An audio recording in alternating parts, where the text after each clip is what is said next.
You see, if you don't have a vision of where you go, and if you don't have a goal where you go, you drift around and you never end up anywhere.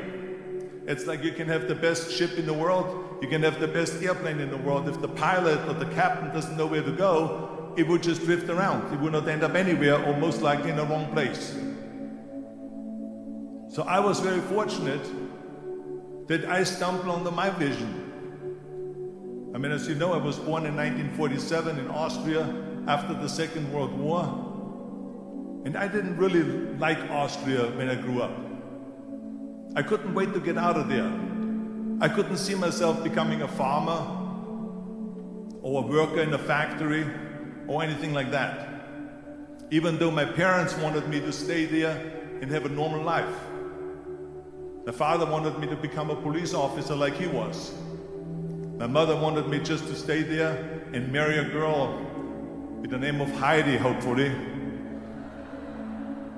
and have a bunch of kids and run around like the Fenn family in The Sound of Music.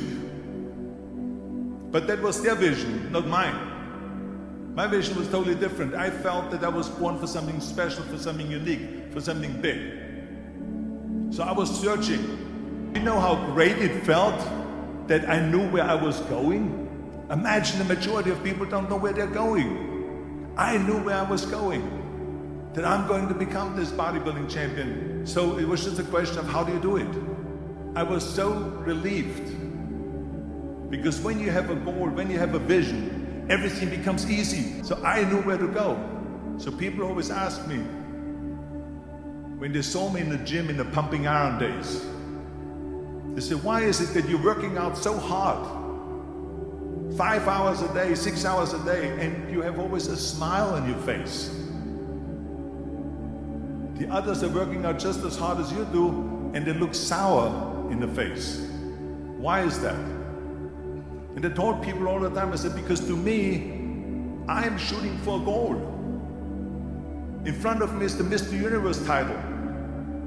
So every rep that I do gets me closer to accomplishing that goal, to make this goal, this vision turn into reality. Every single set that I do, every repetition, every weight that I lift will get me a step closer to turn this goal into reality. So I couldn't wait to do another 500-pound squat. I couldn't wait to do another 500-pound bench press. I couldn't wait to do another 2,000 reps of sit-ups. I couldn't wait for the next exercise, for the next half hour of posing and all the kind of things that you have to do to be a champion. I felt so great knowing where I was going, and I tell you, it worked. I mean, think about it. And at the end, I was just not visualizing just my exercise, but I was really lifting the trophy over my head. That's what I was thinking about. And this is no different than anything else, what I'm talking about. This is not just about bodybuilding. It was the same in acting. I remember when I was doing Conan the Barbarian. I was crawling on the rocks with a sword in my arm, crawling on all four. And of course, being that it's Conan, I didn't have clothes on or anything like that, right? So it was kind of, my knees were bare, my elbows were bare and everything else. And I'm crawling on the rocks. So after 10 takes, my elbows were bleeding and my knees were bleeding. And the director came to me and he said, Arnold, I'm so sorry that you have to go through this, but we need one more take. A close-up of you crawling with the sword towards the camera. Can you handle one more take? And I said to him, I don't know what you're talking about. He says, I'm totally fine. He says, but you're bleeding. I said, because I don't feel it, because I can visualize what the scene will look like in a film. And I'm so excited about this scene. And so I had this in my mind. And so this is why it didn't matter if I had to do another 50 takes or 100 takes, no matter how much I bleed on my elbows or my knees. I saw that vision of the perfect scene, and it was an important scene, and I would do it over and over again until we got it. And the same thing is also in politics. I remember that in politics, I had a very clear vision that I will be the leader of California. This is as far as I could go, because I was not born in America, so I could not run for president. So being the governor of the 5th largest economy in the world was for me really the ultimate title, the ultimate accomplishment in politics. So even though people came up to me and says, why don't you go and run for something smaller, you're never gonna make it. I ran for governor, and then 2 months later I became governor of the state of California. Again, because I had a very clear vision what I'm gonna do with California.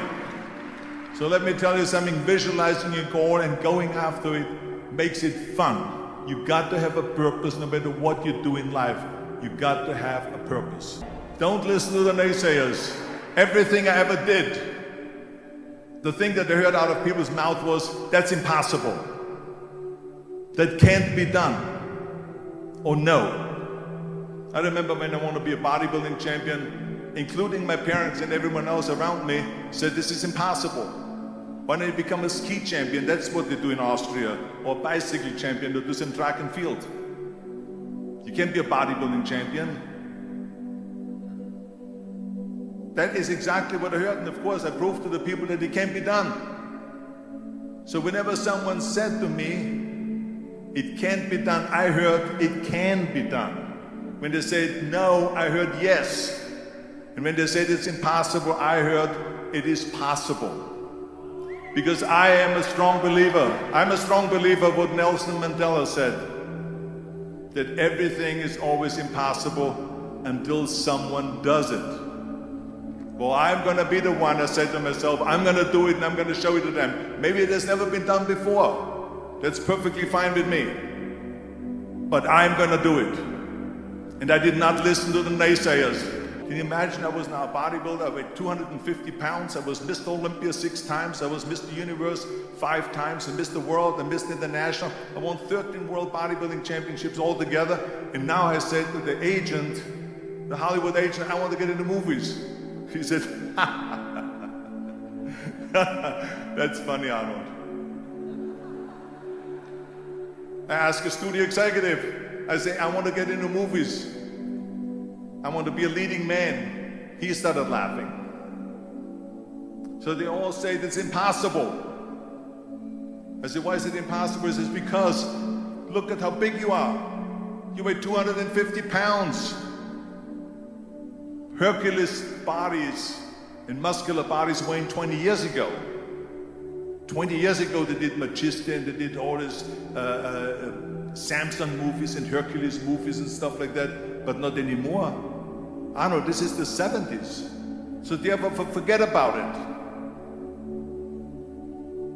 And then they told me, says, and your accent, even if you reduce all your body weight and everything and have a normal body, your accent. I said, your accent, I mean, it will go give people a goosebumps. With the German accent, it will get people the creeps. They will get scared. He says, no one in Hollywood ever has become a leading man that had an accent. Doesn't happen. People in America want to hear their actors talk like John Wayne, or like Burt Reynolds, or like Clint Eastwood. Not like someone on Hogan's Heroes or something like that. Some Nazi movie. That's the kind of stuff that they heard. They said, no, you see, it's impossible. And plus your name who can pronounce Schwarzenegger or something like that. No one can pronounce that, so forget about it, Arnold. This is the kind of thing that I heard. Imagine, you go from studio executive to studio executive, from agent to agent, from manager to manager, and they all said exactly the same thing. Now that's very encouraging, isn't it? But you know something? I didn't give a shit. I didn't. Because I believed that I can be a leading man. I believed that I could be another Clint Eastwood, or another Burt Reynolds, or another Warren Beatty, or whatever those characters were, Charles Bronson and so on. I believed that I could be those people. I said, there's enough room on that ladder that I can fit up there. And I looked back again and learned from what I learned in sports. In my case, in bodybuilding. It's all about the hard work that you put in. I said to myself, in bodybuilding, I worked out 5-6 hours a day. I'm going to do the same thing now for acting. And of course, I went to college to study English. I studied voice. accent removal, acting classes, and all of this stuff, all day long. I worked and I worked and I worked. And within a short period of time, I made one movie called Hercules in New York, which of course went right into the toilet.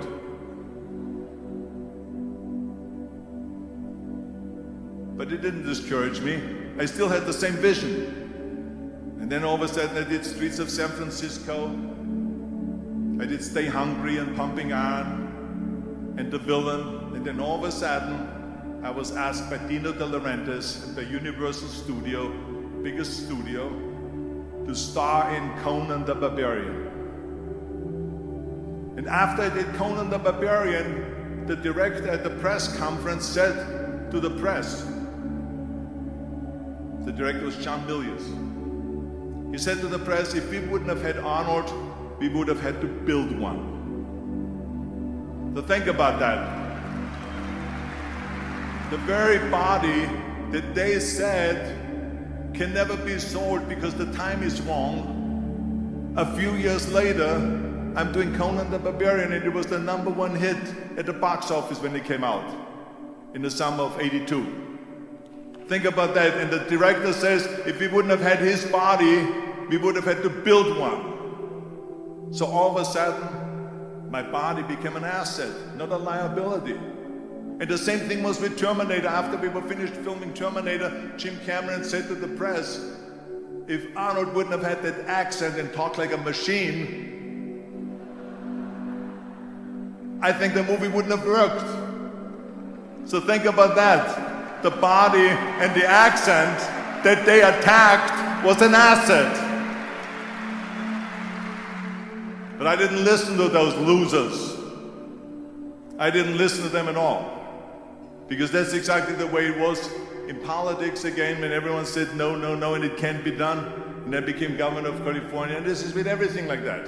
It's just the reality of it is that you cannot listen to the naysayers. So it's a very important lesson for all of you. So when someone says, no, this is a stupid idea, you in your mind, you don't have to say it, but in your mind just say to yourself, what do you know? And it drives me crazy when people say that they don't have enough time to go to the gym for 45 minutes a day and work out. Or to do something for 45 minutes to an hour a day to improve. If it is physically improve or if it is mentally to improve. Imagine you read 1 hour a day about history. How much you will learn after 365 hours in 1 year. Think about if you study about the history of musicians, of composers, how much you would know. Imagine if you would work on a business, on some business that you want to develop every day for an hour. Imagine how further along you will go and get. So it drives me nuts because we have, when people say we don't have the time, we have 24 hours a day. I became very friendly with Muhammad Ali in the 70s. And Muhammad Ali worked his butt off. And I saw it firsthand. And I remember that there was a sports writer that was there in the gym when he was working out and he was doing sit-ups. And they asked him, how many sit-ups do you do? And he said, I don't start counting until it hurts. Now think about that. He doesn't start counting his sit-ups until he feels pain. That's when he starts counting. That is working hard. And so you can't get around the hard work. It doesn't matter who it is. As a matter of fact, I believe what Ted Turner said. Work like hell and advertise. Do you get it? Work like hell, go to bed, and early to rise, work like hell and advertise. So you work your ass off, and then you let the world know about your work. That's what it is all about. Let people know if you have a company, if you have a movie, if you do a sports, work your ass off, but then advertise and let everyone know. I hate Plan B. And I tell you why. Because we have so many doubters, as I've said earlier, the no-sayers. We have so many of those people that say no and you can't do it, it's impossible. That is okay because we just turn off, as I said earlier, and we listen and we hear the no being a yes. You can't do it, you can do it, and all of that. So that is possible to do that amongst all the negative people around you. But when you start doubting yourself, that's very dangerous. Because now what you're basically saying is that if my plan doesn't work, I have a fallback plan, I have a plan B. And that means that you start thinking about plan B, and every thought that you put into plan B, you're taking away now that thought and that energy from plan A. And it's very important to understand that we function better if there is no safety net, because plan B becomes a safety net. It says that if I fail, then I fall and I get picked up and I have something else there that will protect me. And that's not good, because people perform better when there's no safety net. People perform better in sports and everything else if you don't have a plan B. I'm telling you, I've never ever had a plan B. I made a full commitment that I'm gonna go and be a bodybuilding champion. I made a full commitment that I'm gonna be in America. I made a full commitment that I'm gonna get in the show business and I'm going to be a leading man. No matter what it takes, I will do the work. I will do the work over and over and over until I get it. And the same was in politics and everything like that. So to me, it is very dangerous to have a plan B, because you're cutting yourself off from the chance of really succeeding. And the reason, one of the main reasons why people want to have a plan B is because they are worried about failing. What is if I fail, then I don't have anything else? Well, let me tell you something, don't be afraid of failing, because there's nothing wrong with failing. You have to fail in order to climb that ladder. There's no one that doesn't fail. Michael Jordan said in one of his interviews, when they said, "You're unbelievable, you're the greatest basketball player of all times." I mean, tell me about that. And he says, "Well, you're just mentioning the successes." But he says, "For me to become the greatest basketball player, I missed 9,000 shots when I was playing basketball at the NBA games." So during these games that he was so successful, he missed 9,000 shots. Does it make him a failure? No. He is one of the greatest basketball players of all times, but he failed 9,000 times. Do you get it? We all fail. What is not okay is that when you fail, you stay down. Whoever stays down is a loser. And winners will fail and get up, fail and get up, fail and get up. You always get up. That is a winner. That is a winner. Hey, we all lose. We all have losses. This is okay. And this is why I say don't be worried about losing, because when you're afraid of losing, then you get frozen. You get stiff. You're not relaxed. You got to be, in order to perform well in anything, if it's in boxing or if it is on your job or with your thinking, is only happening when you relax. So relax. It's okay to fail. Let's just go all out and give it everything that you got. That's what it is all about. So don't be afraid to fail.